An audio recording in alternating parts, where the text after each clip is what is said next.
हिम्मत है तो बहस नेहरू पर नहीं बल्कि देश के मुद्दों पर कीजिए।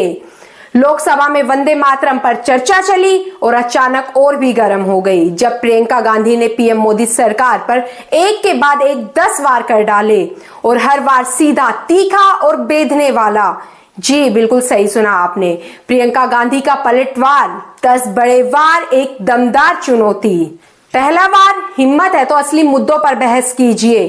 प्रियंका बोली, नेहरू को जितनी गालियां देनी है दे लीजिए, लिस्ट बनाइए, समय तय कीजिए और बहस करेंगे, लेकिन उसके बाद जनता के मुद्दों पर तो बात करनी होगी मोदी जी। दूसरा, वंदे मातरम पर बहस या फिर ध्यान भटकाने की कोशिश। उन्होंने कहा, राष्ट्रगीत तो भारत की रगों में बसा है, पर इस पर बहस सिर्फ राजनीति का हथियार है। तीसरा, मोदी जी का बयान महापुरुषों का अपमान। प्रियंका ने सीधे कहा, मोदी जी का ये कहना कि राष्ट्रगीत को विभाजनकारी सोच द्वारा काटा गया, ये गांधी, नेहरू, पटेल, टैगोर, बोस जैसे महापुरुषों का अपमान है। चौथा, क्या सत्ता पक्ष खुद को महापुरुषों से बड़ा समझने लगी है?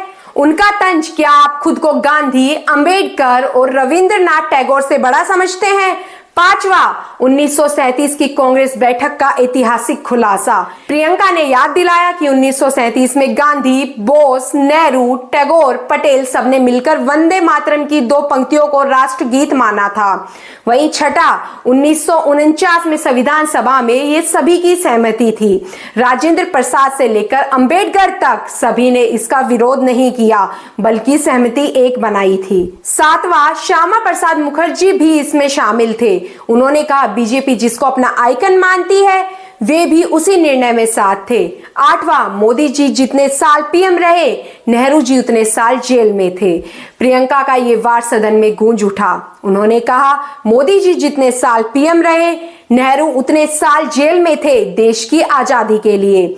वहीं नौवां, नेहरू पर गुस्सा निकालिए लेकिन देश के मुद्दों को मत भूलिए मोदी जी। प्रियंका ने कहा, नेहरू पर व्यक्तिगत नाराजगी को राष्ट्रगीत और इतिहास के साथ मत जोड़िए। 10वां और आखिरी, देश कमजोर हो रहा है, सत्ता का केंद्रीकरण खतरनाक है। उन्होंने आरोप लगाया कि पीएमओ में सारी शक्ति जमा होने से देश की संस्थाएं कमजोर हो रही है। आज प्रियंका गांधी का भाषण सिर्फ विपक्ष का बयान नहीं था बल्कि मोदी सरकार को दी गई एक खुली चुनौती थी।